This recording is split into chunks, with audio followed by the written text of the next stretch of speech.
Next one that I want to show you is probably a little more effective because it's multi-layered. But this is a regular size t-shirt, one of my t-shirts, and you should always have an extra t-shirt with you. And I would say an entire change of clothes, if not two. If you're considering yourself to be prepared for, well, anything, I mean, an extra set of clothes would be a good start. So what I do here is I grab the arm, I poke it through the other arm. So basically I folded the t-shirt in half backwards.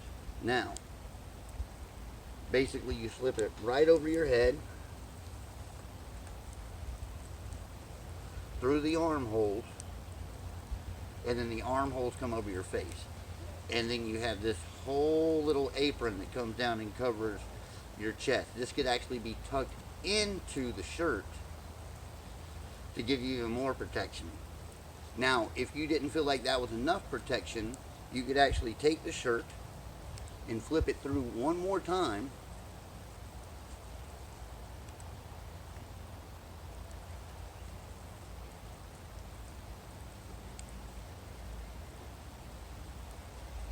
And that ultimately gives you a very, very thick wad of protection all around your mouth, just encasing it in your nose.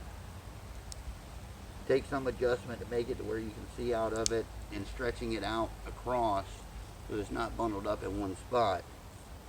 But as you can see there, and you can probably hardly hear me speaking because my voice is so muffled.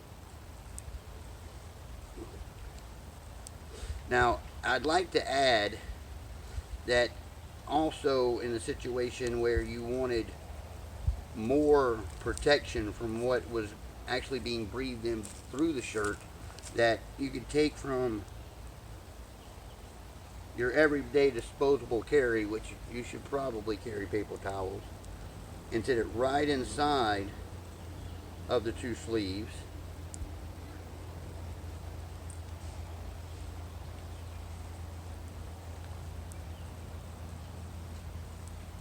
Except this time I actually put it on the wrong side because I want this part to be in the front, and I need the paper towels to also be right there in that seam. There we go. Place those right in the seam just like that. And then again,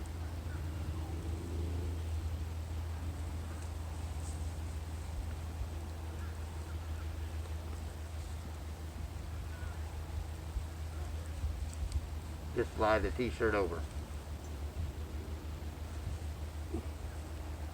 Now, this next one that I'm going to show you might seem a little bit more of an extreme situation, but again, you should have an extra set of underwear with you. You take the right leg, or either leg, and poke it through the other leg. And it needs to be boxer briefs for this to work. And it basically looks like that. And you'll notice, and some of you might be concerned about this, that the crotch area is actually going to be on the back, so you won't be breathing through that, and any of this area is over on the side of the neck. So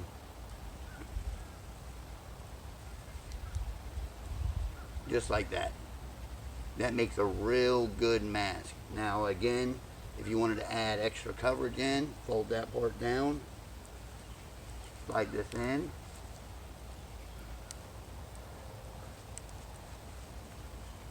and fold that right back on top of it. So that is also men's boxer briefs. Alright guys, so the last one that I'm going to tell you about is in the case that you were wearing layered clothing. You had a t-shirt underneath, but you have a long sleeve shirt over the top of it. Now in this case, the idea would be that you just take the one that's underneath off,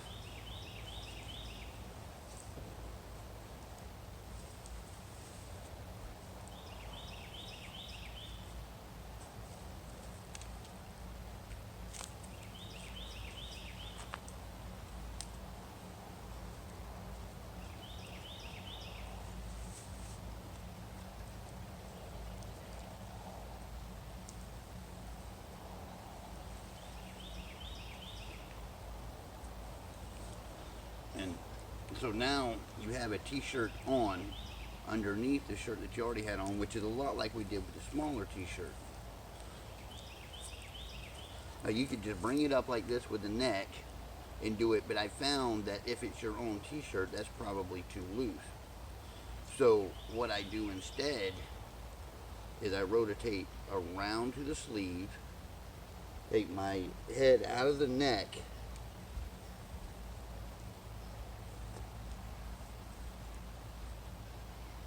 and then go through the sleeve. And that is something that you could probably do in a matter of less than a minute if you absolutely felt like you needed something to cover your mouth with. Also, in the same situation, you can just bring it up and cover your mouth with it. All of these techniques that I've talked about today, each and every one of them, if you were to wet the fabric that you were using, that it would help with smoke situations and would aid to some degree in some chemical situations where it was difficult to breathe. I hope you've liked this video. Please share and subscribe if you haven't already. Thank you for watching. Have a wonderful day. Everybody's going to the party, have a real good time.